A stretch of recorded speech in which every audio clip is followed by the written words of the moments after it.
The subject inevitably comes up. So let's take a quick dive at it now. Pareidolia.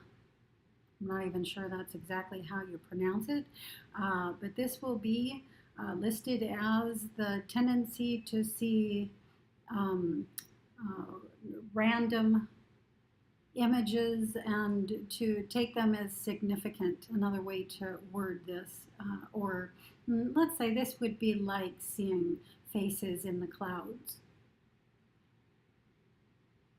faces in almost anything. And up to date, this has been seen as a tendency in people who are, quote, neurotic.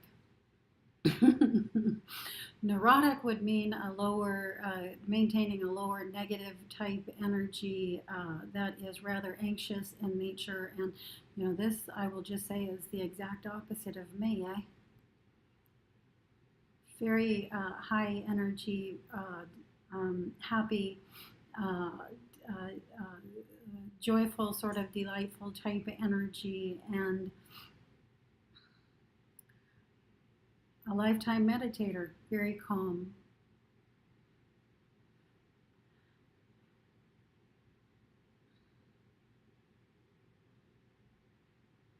Here the issue isn't so much about me, however, than the subject itself of taking what, quote, isn't real as real, taking randomness as something significant.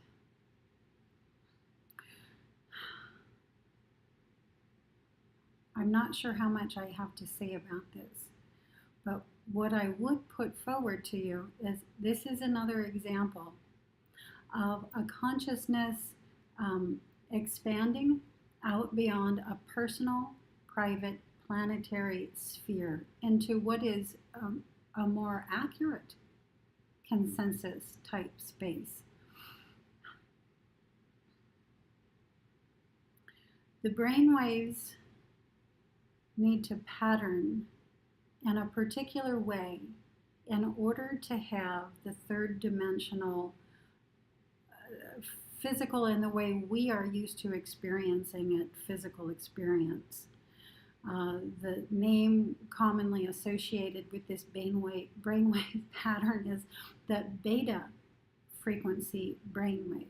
And physical reality could, in my estimation, also be considered as a predominant brainwave frequency pattern. It's not that the other frequencies aren't within it, but it's predominant beta. And it focuses the mind in a particular way that allows the reality to seem physical to us, for there to be perceived space between what is perceptually us in the visual field and what is perceptually everything else. When there's an expansion of consciousness from the personal, private, planetary space, the predominant brainwave pattern begins to give way, and it succumbs to what is commonly termed the predominant alpha brainwave, and predominant theta, and even predominant delta, depending on how deep into the experience you yourself are allowing yourself to go. When the alpha brainwave steps forward, the brainwave patterns are structured in such a way as to allow new information to come into your visual, perceptual field of awareness. There's nothing wrong with this. This is not, what's the word I'm looking for? This is not an illness. It's a graduation. It's a growth process. It's moving out into more of who you actually are. These patterns exist within your potentiality as a human being. The predominant beta, the predominant alpha, the predominant theta, and predominant delta. This is our entire package. But so long as in our current times we've been locked collectively into a predominant beta pattern, which says this type of physical reality is all there is and there is nothing else. So if you're seeing something besides this, something's wrong. But again, we're graduating out of that idea. It's not whether or not the images, the communications, the transmissions through the crystal are pareidolia or not. What this is an issue of whether I myself, whether you yourself are now exceeding that narrow beta frequency bandwidth and are moving into a greater, wider, again, range of potentiality, probability, and possibility. If you are, you know, because when you're viewing these images, they're as real to you as my face right here in front of you, or they are growing into being.